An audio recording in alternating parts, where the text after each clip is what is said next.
All right, we're ready. Okay. Good evening, everybody. Today is Wednesday, March 16th, 2022. This is the work session for the Oregon City Commission. I'm calling this meeting to order. Mr. Wiley, will you please call the roll? Commissioner Denise McGriff. Present. Commissioner Rocky Smith. Here. Commissioner Adam Marl. Here. Commissioner Frank O'Donnell. Here. And Mayor Rachel Lyle Smith. Here. All right, our first item and our only item on tonight's work session agenda is an update and a discussion item on Oregon City's Economic Development Strategic Plan. And we have our guests who are at the speakers' desks. I'm sure there's a formal name for that, but Speaker's table. yeah. Mr. Graham. Thank you, Mayor. Good evening, members of the Commission and City Manager, colleagues, ladies and gentlemen. I'm James Graham, Economic Development Manager for Oregon City. And with me today is Ann Griffin, who is the Economic Development Coordinator with us, and also our newest member of the team, Daniel Gearing. And I'll ask Daniel to give just a brief introduction of himself. Good afternoon, Commissioners, Mayor. My name is Daniel Gearing. I am the Tourism Project Specialist, and my job is to make sure to promote Oregon City as a tourism location. I have been in the tourism industry for over 16 years, working for Mount Hood Territory for 14, for representing Clackamas County. So coming here is like coming home. So our slogan is welcome home. It, for me, is very true. So just had to introduce myself real quick. Thank you, Daniel. So let's begin. We are prepared to discuss the budget associated with the strategic plan and to provide further detail in terms of where the money is going, and also to discuss some of the programs also in a little greater detail. But first, the strategic plan. This is most strategic plans, as all of you know, is a directional blueprint, a high-level view, if you would be, and it's inspirational in its tone. Usually, strategic plans usually define goals and objectives and strategies. But one thing that is always certain about a strategic plan, it will change, and that's certainly true, and not only in other cases, but certainly will be the case in ours. What I'm holding up right now is the strategic plan for tourism that was done in 2017. This is actually one of them. There were several of them done. And when we came on board in 2020, we implemented this plan. Now, this plan also has goals, objectives, aspirational. Like any other strategic plan, it's not a how-do book, but it basically focuses on big picture issues. The only difference with this plan, our plan, the Economic Development Strategic Plan that we'll be talking about tonight, is just as good as this one. The only difference is it was a paid consultant and it was $70,000. And so that's the difference between our plan and this one. Next slide, please. We engaged, with our strategic plan, we engaged a number of organizations since we began working with this plan. The city itself approved the budget June 2nd of 2021. And then on October the 7th of last year, the Strategic Plan Steering Committee met to review the plan as they were working on it. Also last year of November the 4th, the Chamber of Commerce heard a presentation from Ann Griffin on the strategic plan. Their Government Economic Affairs Committee, and that committee was supportive of the plan when it was presented. On December the 6th last year, we had a presentation before the Citizens Involvement Committee, and they were briefed on Destination Ready, which was a major component of the Economic Development Strategic Plan, and they were also very supportive. On December the 7th of last year, we presented the executive summary to the commission, and we promised to bring back the full plan, which we're going to be discussing tonight. Then on January the 10th of this year, we had a final meeting with our strategic steering committee, and they offered their final support, and they were very supportive also of the plan. We met on February the 25th of this year with the chair of the Oregon City Heritage Coordinating Committee, and they too were very supportive of the plan.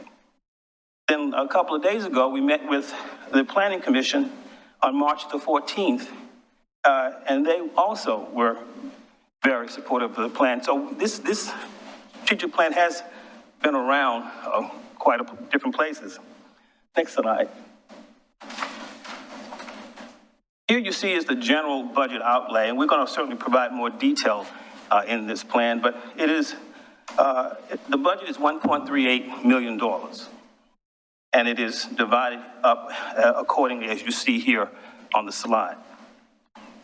I'll turn this over to Dan regarding the destination-ready marketing component of the plan. So marketing of Oregon City has many facets to be able to reach a wide variety of audiences. And part of the elements that we need to focus on is being able to create cooperative elements to work together to accomplish this goal. So we put together Destination Ready and the marketing campaign that goes with that. So we are going to go into a little bit of the details about how the budget is going to be spent. Part of this program is actually, if you look on the screen, you can see that there is a map. That map was provided to us by KATU, and this kind of helped us define what our region of marketing was, because this is the area that they can reach with the KATU news and television stations. So we use this as a reference. Please keep in mind that we understand that as time is going, we're going to be flexing this. But we just know the KATU helped us get a great definition of what we could do.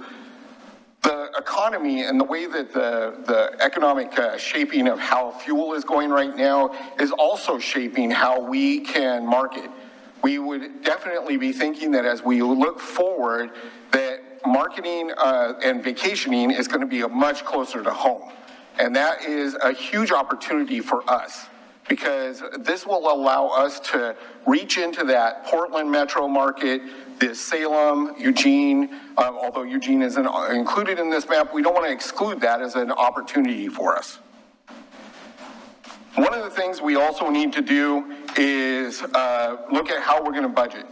Now, there's a saying in tourism that you have to spend money to make money.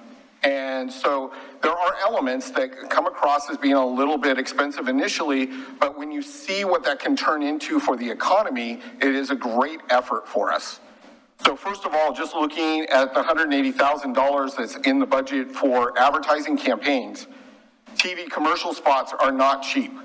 And for us to be able to produce good quality advertising and not be stuck at 2 a.m. kind of advertising, we need to make sure that we are at good strategic times.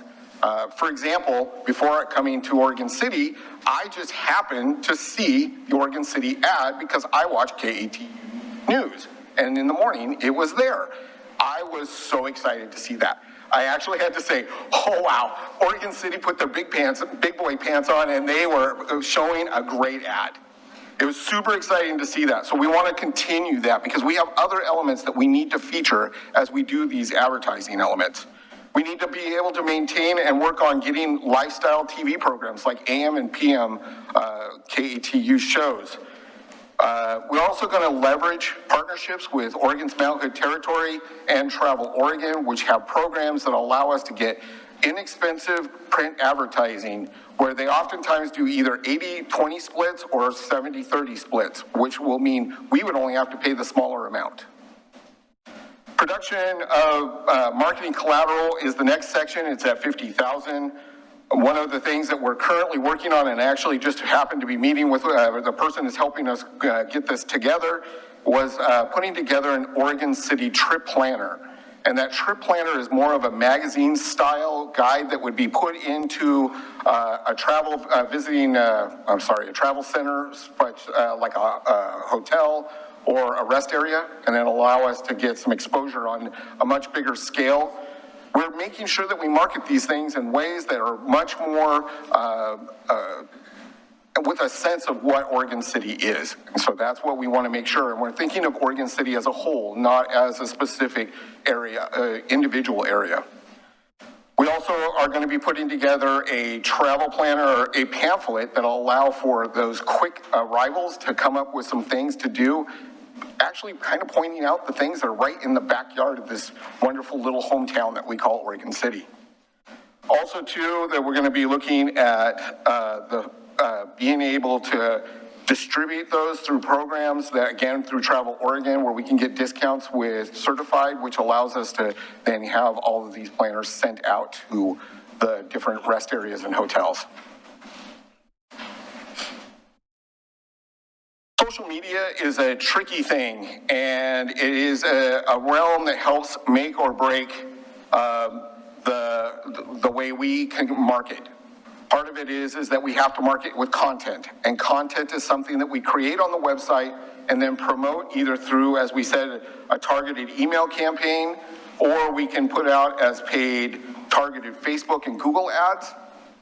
KATU's Things to Do segments also give us opportunities to promote our events, and also setting up retargeting programs so that we can get our digital ads as a reminder to people who visited our site. They might go to another site and then see our ad appear again, just keeping it fresh in mind as they're going and searching the internet. Also, we need to develop our digital assets. As we work on our marketing, for example, those pamphlets, we need to make sure that we have good photography. We need to also make sure that we have great B-roll video so that whenever we can put together some kind of a promotional video, we have all those assets available to us.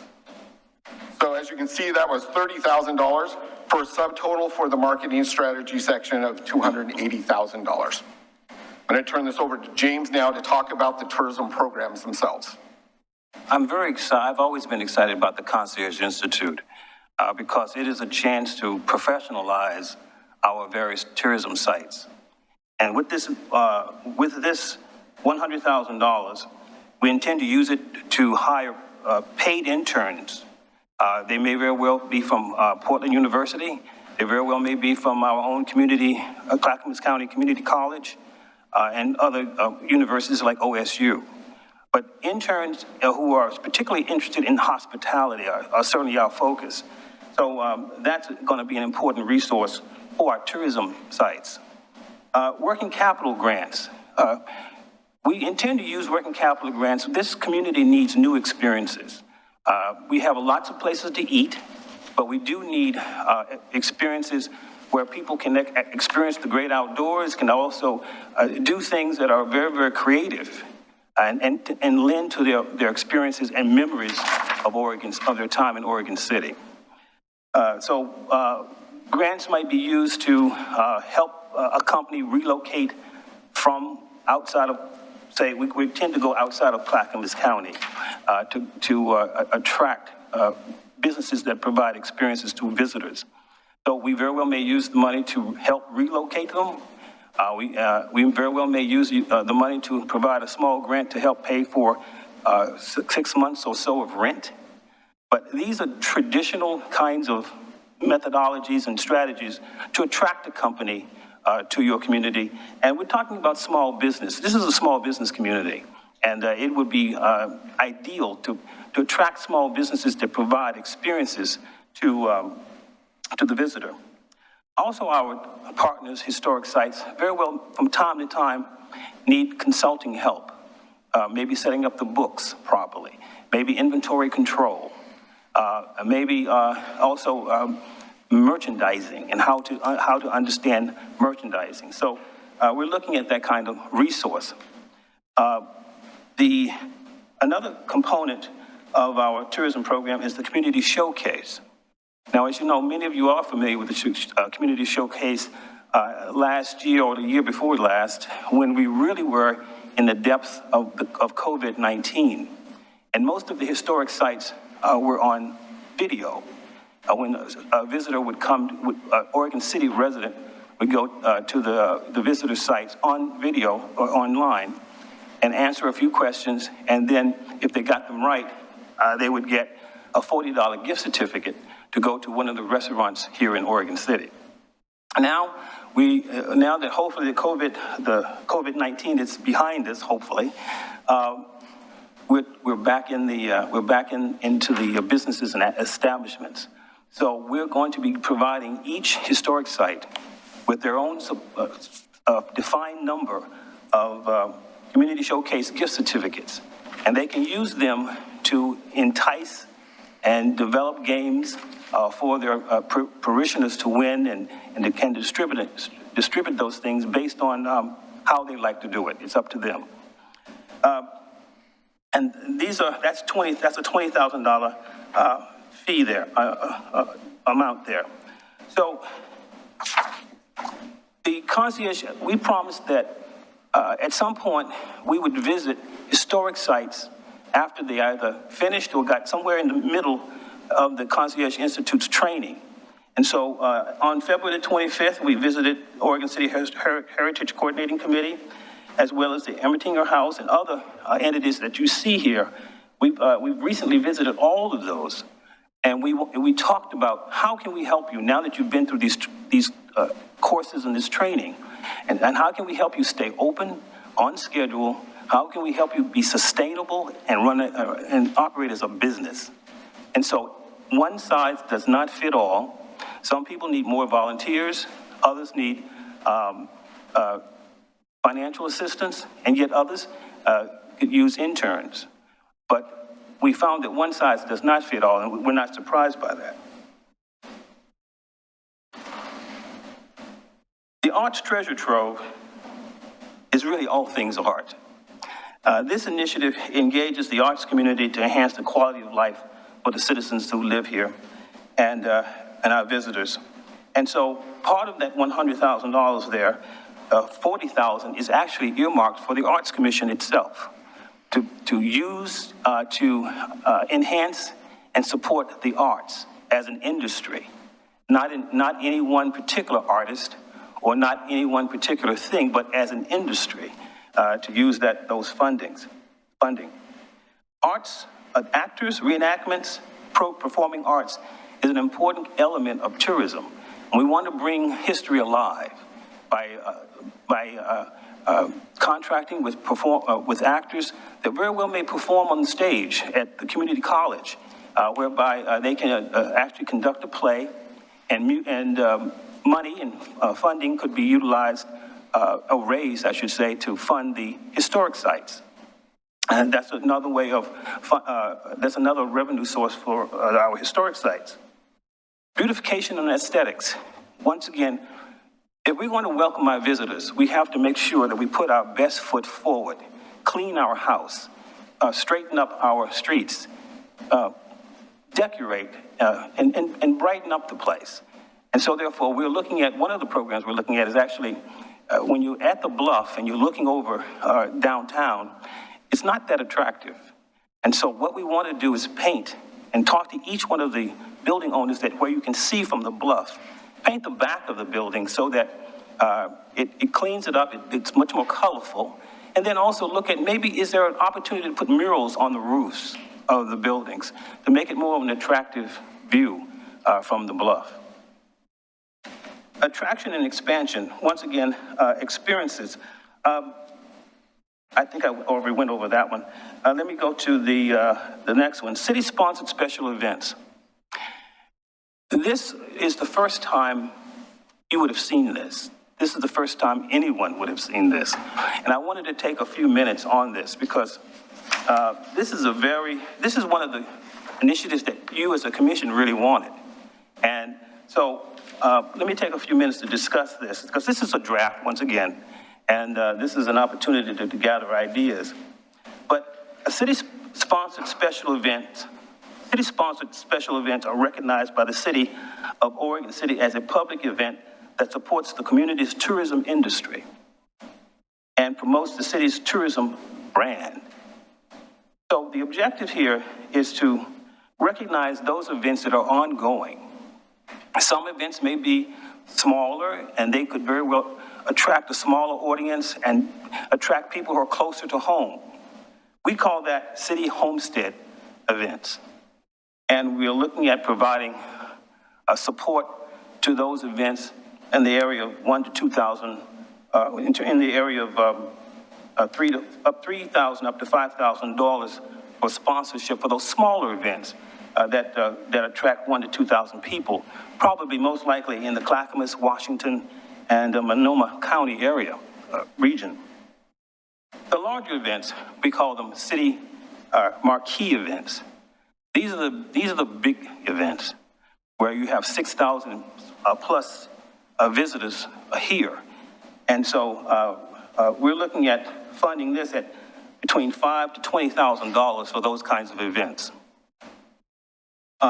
So city-sponsored means that our resources as a city are used without charge to those that are applicable or that are eligible to be recognized as a city-sponsored event.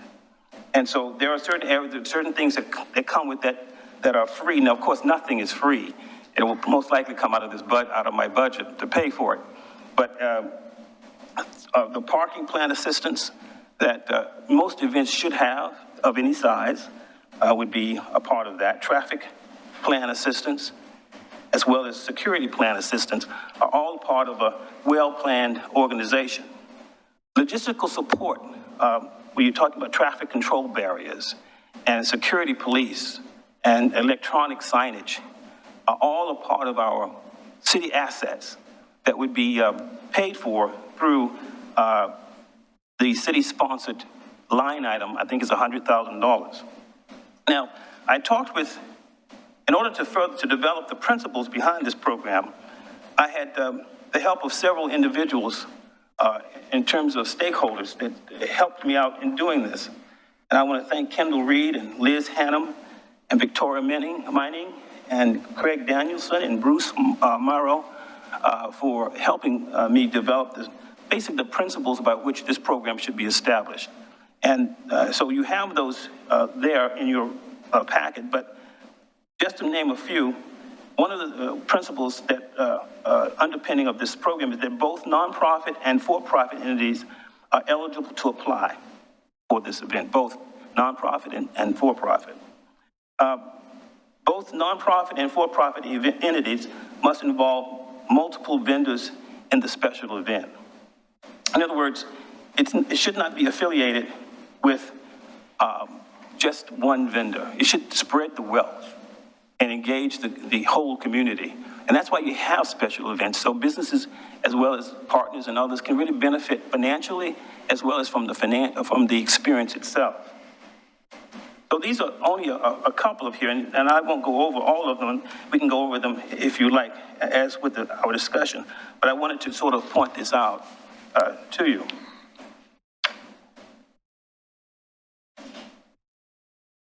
I'll turn this over to Ann. She will talk about economic development. All right, thank you, James, and good evening, everyone. So there are two parts to the economic development budget that I would like to address, specifically economic development marketing and also monies that will be allocated for business growth and retention. First, we've allocated $300,000 toward marketing and promotions. Now, this is marketing and promotions specifically of Oregon City. And how is that different from the kind of marketing that Daniel and James have just been talking about? But really, it's a different target audience. When I'm talking about economic development marketing, I'm really talking about addressing businesses, both businesses that are here as well as businesses that we might attract. Businesses are more likely to remain in the location if they feel like their local government has their back or they feel welcome here and supported here. If they believe that, again, their local community leaders is behind them. So it's a part of business retention. Marketing is also important, as I said, if we are going to be attracting new firms to come into our community. And as we talk and meet with the business leaders, we're understanding what some of their partnership and supply chain needs are, and that can help us identify the kinds of firms that we might want to attract given the realities of what we have here in terms of site size and other logistics and infrastructure needs. As we shape that out, then we'll be reaching out to potential companies. So just to give a short example, you see the list here. If we do printed ads, we've allocated up to $20,000 in that regard over the next biennium, and our economic development website. And our strategic plan, we had said that our new ECDev website would be coming on in March. That is still slated to be true. We'll be sending you the URL when that goes live at the end of the month, first week of April. And then we've also got a line here that's FAM tours. That is something that I see happening as we've identified specific businesses to want to encourage to locate here and partner with existing Oregon City businesses. We'll be spending some dollars to introduce those folks to our community. Could you expand on the FAM tours piece? What are the activities that involves? Sure, I'd be happy to. So that's, I know it's a familiarization tour, or FAM tour is what they call it, but, Yeah. you know, we may basically just drive someone around, have them meet existing business leaders. So basically it's a 3 to 4 hour tour of the city where they meet other business leaders, and is often done in coordination with regional and state partners. They can help us identify firms, again, once we know which categories of companies could fit what we have here, and be natural partners with existing companies, then we can bring them here and show them around, roll out the red carpet, if you will. Also, in terms of FAM tours, and a lot of communities do this, a lot of times people are put on a bus. Sometimes a double-decker bus, and you ride and you look at various sites that are available for sale or available for development. And as Ann had mentioned, sometimes the state or the county, hopefully, and many times they are with us, so that they can discuss incentives that partner with the city to make those developments potentially happen, and answer any questions that the investor might have in terms of that visitation. Has any money to date been expended in that category? No, not No, yet. sir. And honestly, I don't really see that happening until 23. I'm sorry, what? Oh, until I don't see it in 2022. I see it in this 2023. All righty. I'm going to continue to move on to three other line items in our Economic Development Business Growth and Retention Program. Hang on. Yeah, please. Seems like we have more questions. Oh, go ahead. Sorry, I just Commissioner. thought I was waiting for you to take a little breath. Anyway, so we talk about retention, and I know that in the last 6 to 8 months, I've referred 3 separate businesses over to our department for help because they're looking for space. So I'm assuming we are working on that right now. Absolutely. I think retention is one of our #1 priorities. So give me an example about what we're doing. Because I get asked, so if I know what we're doing, then I can say, well, they will help with this, and then I can say, okay, because I have your numbers, here's who you call. I don't want to do it, but I want to be able to refer and say, here's what we can do. Well, no, please do. When people do reach out to you and if they have some concerns about remaining in Oregon City, whatever that concern may be, of course, refer them to our department. I think people, when they hear the word retention, they're often thinking about space. I need more room. That's what all 3 of them were. Okay. We had a meeting in conjunction with our city manager and with the planning department with a company just earlier this week that's looking for additional space, and meeting with them to understand the realities of both their workforce needs and their physically how much space do you need. They can't accommodate everything right now within Oregon City, but we're helping them with a multi-year plan that will allow them to split apart right now, and they want to come all back together. And we're helping them identify the right places to do that. The other thing about to address also the smaller businesses that need space, this is a tough market, and rents are going up. Space is not as available as it was. And so therefore, finding space is a challenge. So what we also do is put people in, we talk to our real estate industry and to find out what's available out there. We also, we want to keep them in Oregon City, of course. And so we do all our best to find spaces for them, but it's a tough market out there. And it's going up. So we don't have a lot of available open space, let alone building space. Well, let me make a suggestion that probably Ann may have already considered. Have we thought about doing a very brief RFP or RFQ to have 1 to 2 real estate companies on retainer? I know we have one for urban renewal, but for just this side of it, so that we can refer people, you know, you guys are saying, okay, you know the market, you're an industrial, you're a commercial realtor, you know the market, we've got a client looking for X, because none of you guys are licensed real estate people, obviously. I mean, I know we're not, but that might be something that we could use as assistance to help. I mean, not that we would refer them to them, but you guys would use them to say, hey, we've got a client that's looking for 30,000 square feet, he needs a yard, he needs this building for the retail in the front, he needs this, he needs that, or she, and they can go on their magic database and go, hey, I know we've got blah, blah, blah, blah, blah, blah, blah. I think that's... The risk with There's not a risk. no, yes it is. The risk in signing an agreement with one realtor. I didn't say one.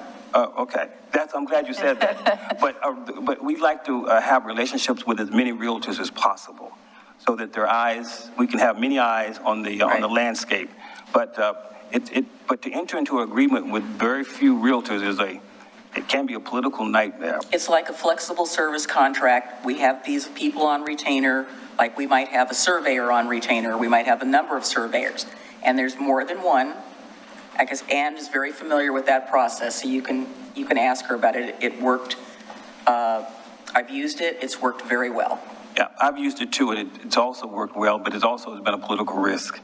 And so therefore... You and I can talk about that offline. Yeah, we'll talk about that, but I like having relationships with everybody to accomplish the customer's needs.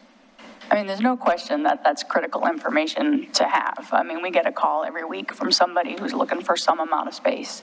And, you know, we refer to partners that we know, and we need to have that updated information.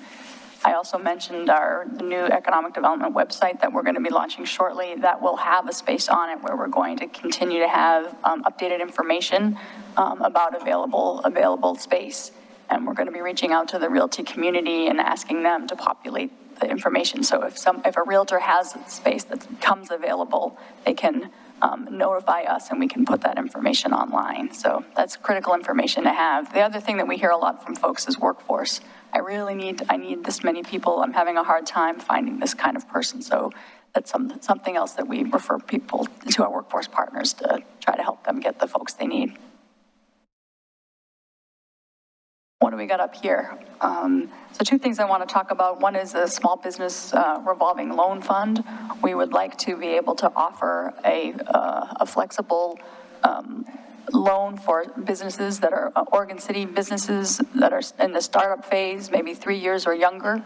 And they could borrow up to too many zeros, 20,000. This would be a loan product that would be up to $20,000. We are looking to offer a product that would be patient capital, meaning that a company could wait a certain amount of time before they had to make their first payment, maybe 6 months, maybe 12 months. And one thing that's interesting, we're targeting to invest $50,000 from our economic development budget towards this revolving loan fund, but we hope to leverage the public dollars that the city is investing with monies that would be coming from private sector partners. So we're in the process right now of talking with financial institutions in the area, banks and credit unions, to see if they would be interested in partnering with us to expand upon this, like use what the city is investing as seed capital. Another program is a child care program. We've talked a few times here about the issue of affordability of child care and how that is impacting our local workforce.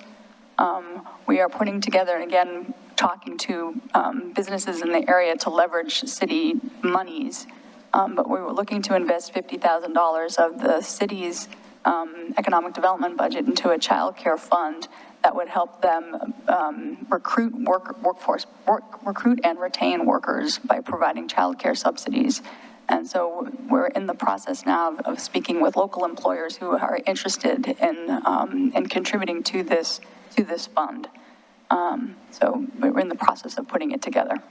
I have a question about that as well, which hasn't gotten answered yet. So I know that at several other forums that I've attended, it has been asked, and I have been asked this question, how do we, I'm not doubting it, but I'm just saying, how do we know that that's what the business owners in our community need if we have not surveyed them? And we have a lot of businesses in Oregon City.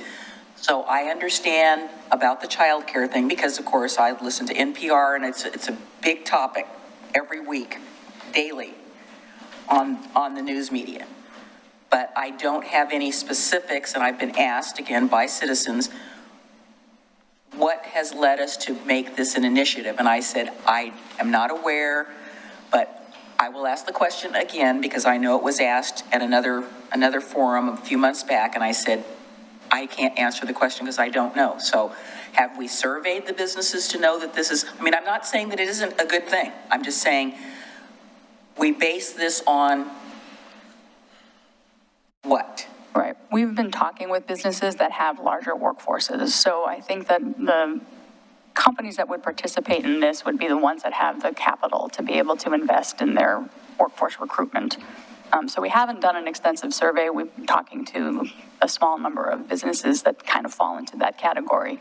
I think it does make sense we could do a broader survey, not necessarily to identify potential partners for this program, but just to get a broader picture of the local. Yeah, because I know there's some small business owners that could use this. Sure.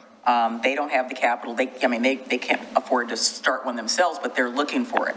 So could you give me an example of a business that you have talked to that says that this is a need? Yes, we can. And without divulging any kind of confidentiality, matter of fact, we've talked to several businesses that said that we would be glad to join such a fund. Let us work out the details further. One of the business owners said, I'd be glad to be chair, help raise money to this. Now, Ann is also, in terms of the survey piece, Ann has also talked with over 20 child care facilities to determine their need and to determine would they be open to welcoming new clients and would they be open to such a program. And they all have told her, yes, we would be open. So we have surveyed the child care facilities as well. We have 20 child care providers, child care facilities. I'm not talking about in-home. I'm talking about.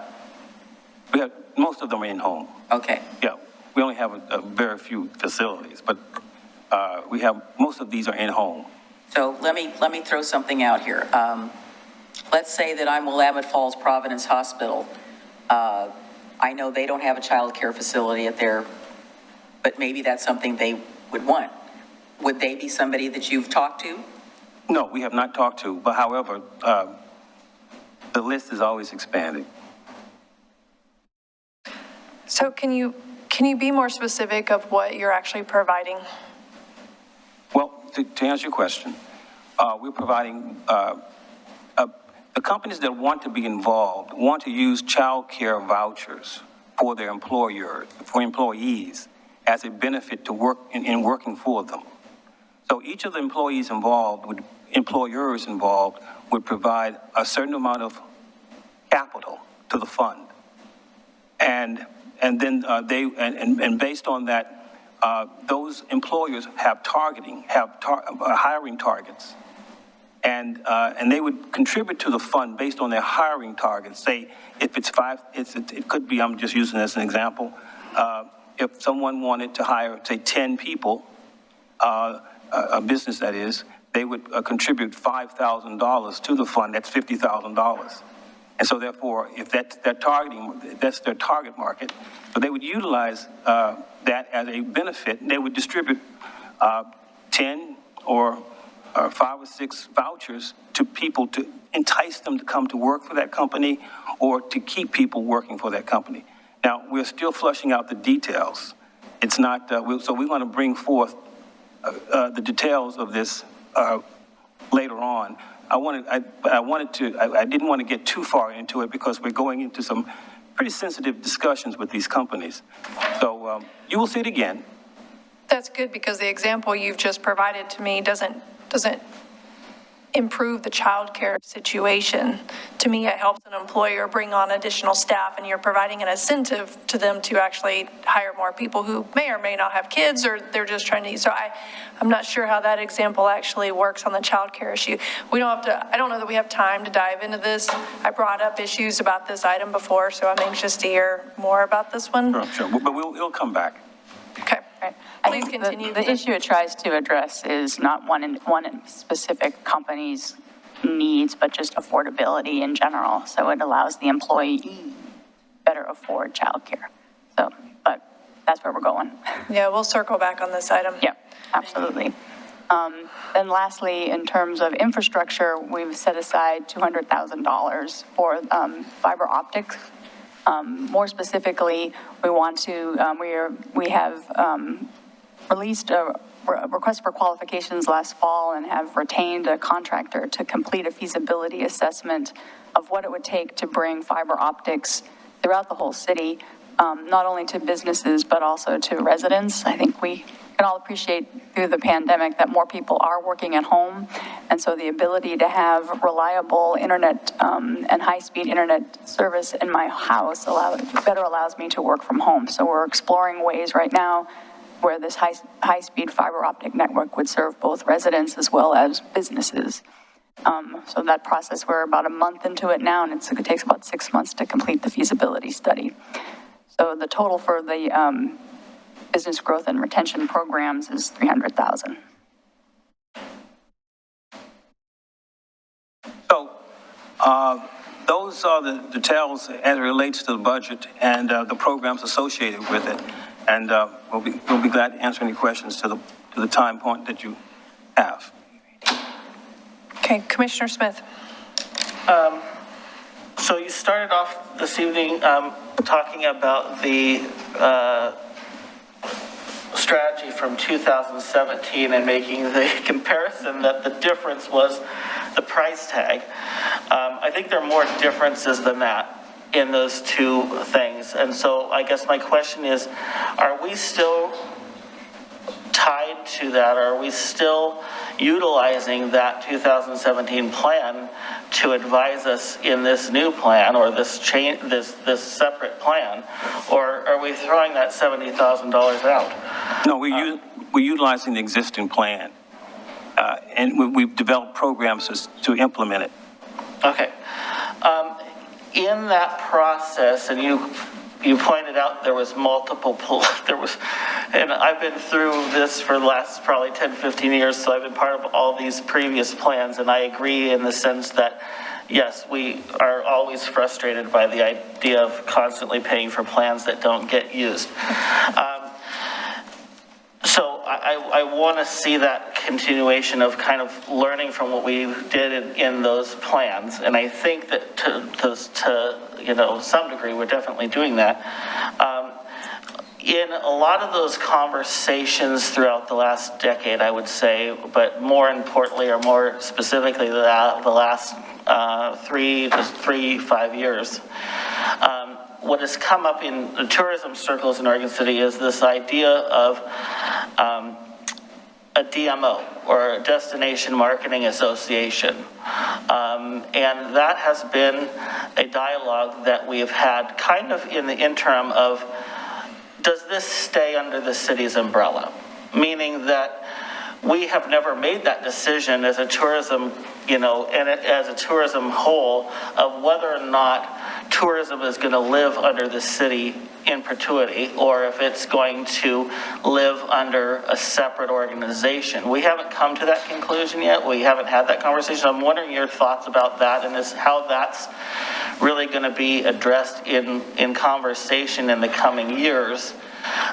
And you don't have to answer that right now, but it has been a dialogue in this tourism community, and I don't know that I know what the correct umbrella for tourism to live under in the city just yet. But I do know some of the faults of having it lay in one place or another. And so I want to make sure that as we go through that, whatever tourism becomes in the city or whatever umbrella it's under, that we've compared and contrasted the pluses and minuses of where that lives.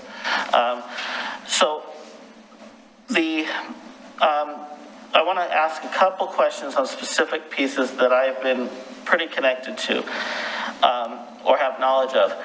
I don't disagree that the Concierge Institute, I think that was a great idea.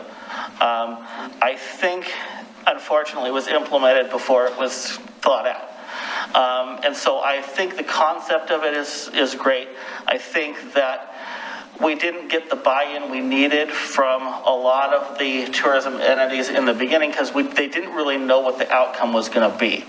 And I think we've gotten clearer idea of what the outcome of the Concierge Institute is supposed to be now. But it was kind of in the middle of this, creating it as it was going. While you were talking about the Concierge Institute, you started talking about business attraction, which is part of this whole strategy, but it has nothing to do with the Concierge Institute. So I'm curious how you were talking about the business attraction as connected to the Concierge Institute, because as far as I know, there is no connection to those. I may have gotten ahead of my notes. Okay. That's probably what. Because the business attraction piece is laid out here in two places, one of which is the general economic development plan. And within tourism, it's spelled out specifically, I think, to attract 1 to 3 tourism-related businesses in that. But that's separate from Concierge Institute. Just separate from Concierge. Okay. All right. Within the Concierge Institute, the $100,000 set aside for the Concierge Institute is not to put the Concierge Institute on or to do any of that work that is associated with the program itself. The $100,000 is essentially the prize for these organizations that either complete the Concierge Institute or are participants of it in some way or another. I think that's good. I like that. I think that was kind of what I wanted to know from the beginning that I don't think was really clear in the beginning. The real concern that I have, though, with it is knowing Oregon City and knowing Oregon City tourism for as long as I have, there's a line in there that talks about how to deal with these different needs. And I agree with you that one size doesn't fit all. I agree with you that all these different tourism heritage sites all have different needs. The problem, though, is if you address all those different needs in different ways, you go back to a system where unless there's a real transparent process and where there's a real dialogue among all those groups as to who gets what money, it's the city deciding who gets what and what they get based on the needs of whatever the city thinks. And what that does is it sets up a competition between the heritage groups in this town that don't support each other. I've seen it. So the idea of having a destination marketing association in the future is that all these groups are one. And all these groups say, hey, we have this need, we have this need, we have this need, but we all as a group decide how that's spent. So the good of the all. That's the way it really needs to be done, because if we set up competition between these groups, which is, by the way, why we ended all of our grant processes in the beginning anyway, because we found that these groups were competing with each other and weren't really working for the good of the community as tourism. So I think that's something I really want us to address and figure out how that piece of it works. Because I think if these groups all really truthfully work together under this umbrella of the Concierge Institute and really say, okay, we understand that this entity needs more help than we do. And we're okay to support that because we know for the good of the whole it's going to work. But if it's not done that way and it's just saying, okay, the city's going to determine that in whatever process, these entities don't know that and they just see the city picking and choosing favorites. And we cannot do that. So that's one thing I really want to get more information about how that process works. I will say to you that I'm so excited about, and I don't know that I'm convinced that I like the city-sponsored wording, because I think we lost signature event wording over the time period that we've talked about this, but I'll let that go for now, because this idea of having city-sponsored events is something that I've been working on and discussing in this town for 10 years, 20 years. I think there's some great aspects to that. I think it sets up the ability for a lot of events to come back that were not able to sustain themselves because of the fees and things with the city. So I guess the one thing is, again, I want to know more about how that process works. Who from the city makes that decision? And how does that decision get made from what events get funded and which don't? Because I also see the competition situation happening in that situation. I think that the other topic in there talks about how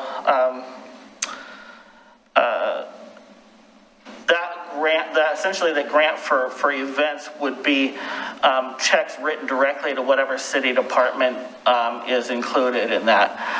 I think that needs to spelled out, because I think at least in the past with events, certain departments have overlapped a little bit, or have been in different silos. And so how, who really is responsible for barricades? Is it Parks Department or is it Public Works? And then what's that process and how that money gets diverted for these different things? So I'd like to know a little bit about that. Okay, so back to the Concierge Institute. Hiring the employees and that. So basically that $100,000 grant, so there's $100,000 for the special events, and there's $100,000 for the concierge grants, essentially. I'm assuming that originally that plan was hiring staff and hiring all these, dealing with that $100,000 was really to get us destination ready, right? So the whole name of Destination Ready was about making sure that through this Concierge Institute, we had staff at these entities and they were all ready to open by the spring and summer. So my question is that $100,000, or at least whatever component is set aside for this year, going to get us in a place where we truly are destination ready in 2 months? Well, starting off with any program is always a challenge. It doesn't start off perfectly. So you're going to have some bumps in the road. I understand that. And that's just fundamental. But we will be more ready than we have been in the past. Let me put it that way. How so? Well, because they've already gone through the training. They've already been exposed to certain types of best practices. And then on top of that, we do want to provide resources to each of them so that they can utilize what they've learned, merchandising being one of them. We really want them to behave more like businesses. And so therefore, this is what the concierge wants to start off with, helping them get their footing. But you have to build a business over time. It's not going to be in 2 months. I know, but the whole concept of Destination Ready was very specifically chosen so that we were ready at the end of this pandemic section of wherever we're at right now, but that we were ready for the summer tourism season, and that when we put those banners that we spent money up around town, that our museums were open. I want to know, are we there? Our museums will be open. All of our museums will be open, the ones that physically can, other than the McLaughlin House. Right. I've talked to all of them, and they've committed to being open, and we're committed to helping them be open with interns and volunteers, because they all need volunteers. Okay. All right.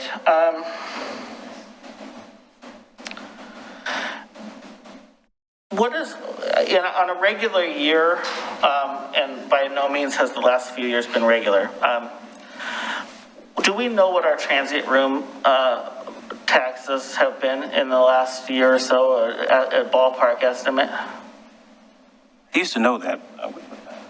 $6? Well, I mean, what we get what we get? I know the percentages and stuff, but I mean, what, do we know what we get coming into the city? Close to 200,000. 200,000. All right, now remember that 200,000 in past years always went to grants for heritage organizations and festivals and things like that. So essentially, we haven't really set aside more money than we have in the past in these grants, because essentially if we're still at $200,000 a year or so in transit room tax, and we take $100,000 of that and we give it to heritage sites and $100,000 we give it to events, we really haven't increased our spending in those areas, right? I think that's kind of simplistic because. Well, I know it is, but that's hard. I mean, you have to understand that you don't have to spend all of your tourism money. Matter of fact, in the fund, up to this point, there's approximately $600,000 in the fund. You don't have to spend it all. I understand. I just want to make sure that what we have brought in for transit room tax is specifically going to tourism-specific things where we can track that. So what I want to know, I guess, in terms of all these breakdown line items, where's the transit room tax going right now? It's going through to the various programs under the tourism. Which ones? Which line items? The Concierge Institute is one of them. The marketing and the marketing and the digital elements of the plan. I mean, it's spread out through all the various programs. Okay, well, with transient room tax, we want to be really specific of where that's going. So I really want to know where every dollar from transient room tax is going. I'll leave it at that for now. One more thing, sorry, just one more thing. In the economic development strategy plan is a draft, and so that group's continuing to meet. The Economic Development Strategic Plan? Strategic Plans Committee is continuing. No, they're not. It was only meant to be an ad hoc committee. Okay, who represented tourism in that group? Actually, it was actually Victoria, the chamber. Okay. So we wanted to sort of focus on the entire city, not just one element of it. No, but that's why you have a whole committee, and I just wanted to know who represented tourism in that committee. Yeah, the chamber. Okay, thank you. Is that it? Yep, for now. Commissioner Morrow. Thank you, Mayor. I'll keep this quick because I'd like to have further discussions off the record with Mr. Graham and his team, and I'm grateful for their presentation today, just so that we can get more in the weeds on the topic. But getting back to Commissioner McGrath's concerns about what is the actual problem here, as you guys know, I sit on the Clackamas County Child Care Task Force, and I have in front of me right now the Regional Stewardship Committee of the Early Learning Hub of Clackamas County, December 12, 2019, Early Care and Education Sector Plan, which is something that I've been reading through as part of our stuff. And so I just wanted to talk about here. It says in one of the deliverables, supply analysis and mixed delivery profile, Clackamas County, where are the biggest gaps in service geographically? And they found it was Sandy, Molalla, Canby, Oregon City, and Milwaukee. And keep in mind that this is December of 2019, pre us being in pandemic mode. And I think it's safe to assume that things have only gotten worse with the issue of labor shortages and people not being able to go to work because they have to do things from home and watch their children. So I just wanted to reiterate that and say that I'm looking forward to having more specific discussions with Mr. Graham and his team to discuss this issue, not only about how we can make it more affordable, but as the mayor has voiced concern over how we increase the supply as well. Thank you. Can he forward that to us? Yeah, Commissioner Morrow, can you forward the information that you have to the commissioners that you referenced? Yes, I will do that. And to Jacob as well, for the record. That'd be awesome. Okay. Yes. And I would just like to thank you, Commissioner. We would definitely welcome that input. We have started to participate in the Child Care for All conversations this year, so I would definitely appreciate your feedback. Okay. Commissioner O'Donnell? I was going to wait, but I'm curious, where have the bulk, this is substantial budget. Where have the bulk of your expenditures been made to date? We've been somewhat conservative, trying to get ready for a lot of different things and planning. So to date, the bulk of our expenditures has been on tourism. Have they been in advertising? Yes, it has been in advertising. See, I'll parrot the concerns of Commissioner Smith. This destination ready piece, you know, I come from a business background, and I want to create demand, and I want to create it through advertising. But then, if I create that demand, the worst possible thing that can happen is I don't deliver upon that when I get my clientele that show up. So when the commissioner asks about what's going to be available, I think it goes more than saying, oh, the museums are going to be open. Where's the coordination of the museums? Where's the common ticketing? Where's the commonality of hours? I don't think our product is ready to market, and that's a concern of mine. The coordination of those assets that's the tourism piece. I'm going to jump back and forth because I took so many notes.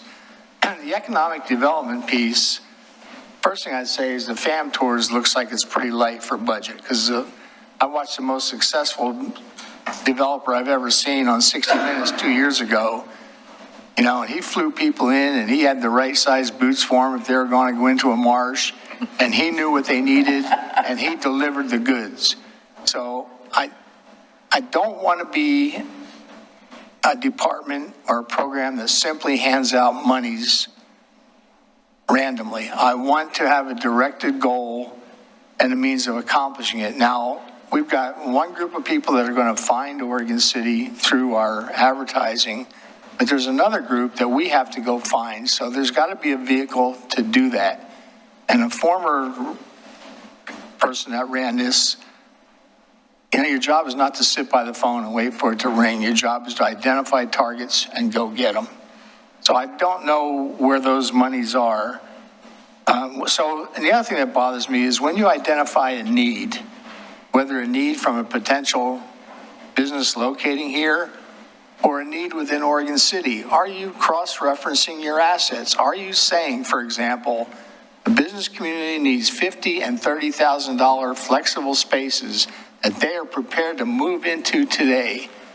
Do you then go and do you have a conversation with Urban Renewal when they look at the properties they own and we say, you know, we've got that property, it's even Urban Renewal eligible, let's make a marketing play to do it. I don't know if we're doing those kind of things. So this goes outside of the dollars and cents pieces, but it's the mechanics of success to me. And to me, this is a sales job. We're a business, and our job is to sell Oregon City. So, can I make one comment here? Feel free.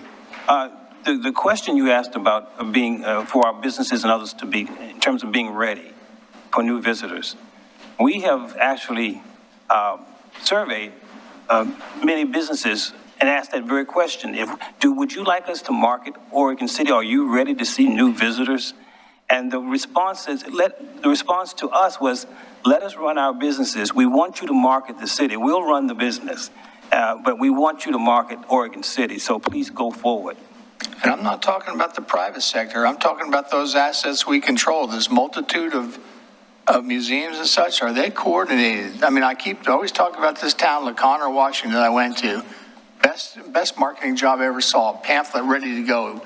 Read it and follow your way around the city to see these assets. And I take it sounds like we're doing something like that. Yeah, we are. Okay. But what you're seeing is the results of probably years of work. It's not an overnight kind of situation.